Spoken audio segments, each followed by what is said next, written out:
شعبہ نے بیان کیا، ان سے محارب بن دثار نے اور ان سے جابر رضی اللہ عنہ نے کہ رسول اللہ صلی اللہ علیہ وسلم نے سفر سے گھر رات کے وقت اترنے سے منع فرمایا۔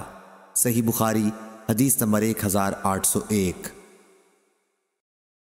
حمید طویل نے خبر دی، انہوں نے انس بن مالک رضی اللہ عنہ سے سنا کہ آپ نے کہا کہ جب رسول اللہ صلی اللہ علیہ وسلم سفر سے مدینہ واپس ہوتے اور مدینہ کے بالائی علاقوں پر نظر پڑتی تو اپنی اونٹنی کو تیز کر دیتے، کوئی دوسرا جانور ہوتا تو اسے بھی ایڑ لگاتے۔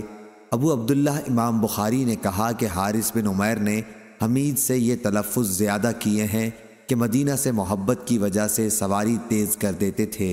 صحیح بخاری حدیث نمبر 1802۔ شعبہ نے بیان کیا، ان سے ابو اسحاق نے کہ میں نے برا بن عازب رضی اللہ عنہ سے سنا، انہوں نے کہا کہ یہ آیت ہمارے بارے میں نازل ہوئی۔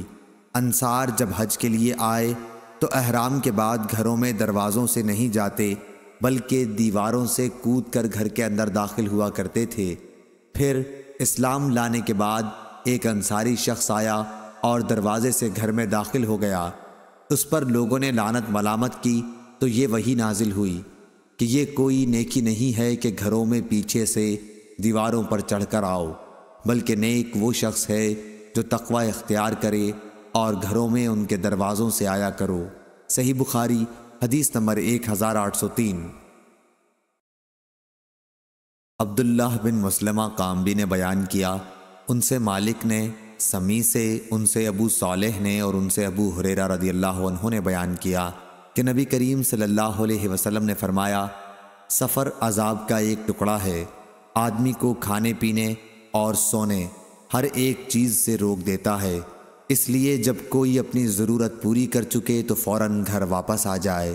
صحیح بخاری حدیث نمبر 1804۔